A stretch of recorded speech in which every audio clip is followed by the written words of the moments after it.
Breaking news sources tell CNN that the Trump administration is considering whether to make an audio recording and transcripts of Ghislaine Maxwell's interview with the Justice Department public.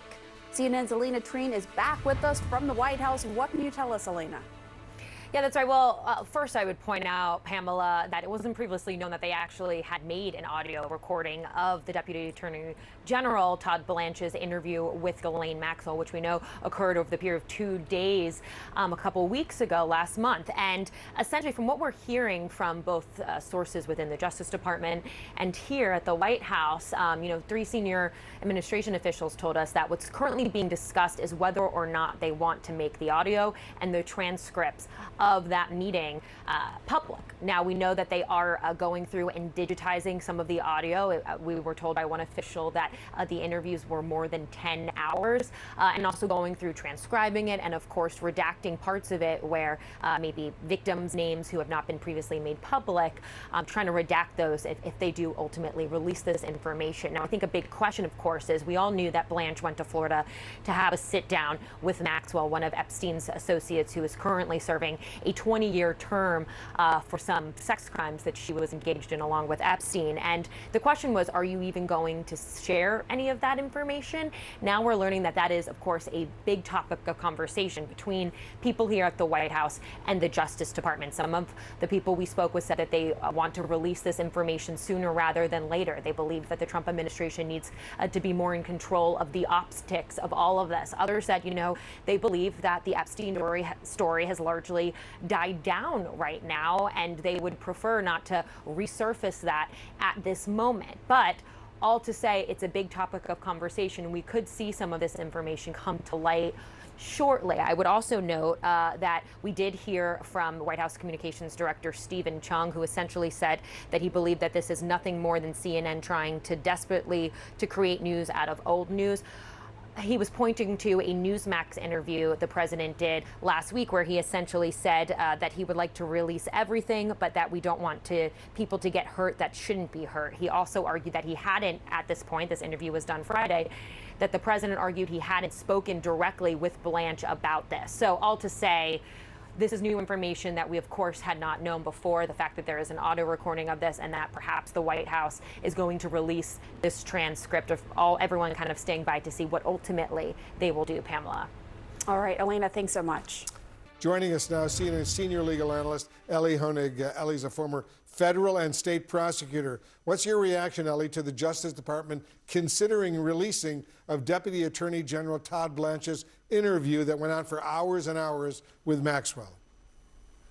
Well, Wolf, it's significant, first of all, to know that an electronic recording actually exists. That's actually in compliance with DOJ policy that's been in place the last decade or so that says when you are interviewing a federally incarcerated defendant, you are supposed to electronically record it. And so that means if this comes out, we will have a verbatim record of what was said. We won't have to rely on someone's notes or testimony, which can be fallible at times. The other thing that's really important to note is the decision whether to release this is entirely the Justice Department's. It sits in Pam Bondi's hands. This is not a grand jury testimony, so they don't need to go to a judge. So the decision here whether to put this out is 100% up to Pam Bondi.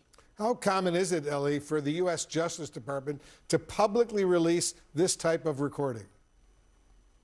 It's extremely uncommon, almost unheard of, Wolf. If we're talking about prosecutors going into a prison to speak with somebody who's a defendant, who's a potential witness, potential cooperating witness, you would never publicize and put out and make and disclose publicly the interview that you had with that person. That would be an investigative file. That would be something you would keep in-house. You would never put it out. But of course, a lot of what we've seen here is happening outside of the normal track. Well, CNN is learning this morning that the Justice Department has an audio recording and transcript of the interview it conducted with Epstein's accomplice, Ghislaine Maxwell, and the administration has been considering releasing that publicly.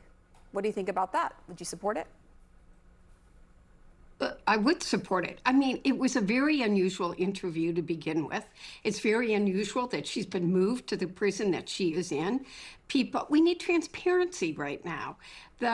Just the lack of transparency, the what appears to be a desire by the White House to hide what is there. Let's just see what it is. I mean, this man was disgusting. He is guilty of horrific crimes. We are forgetting that there are victims that are still recovering, more than 1,000 of them.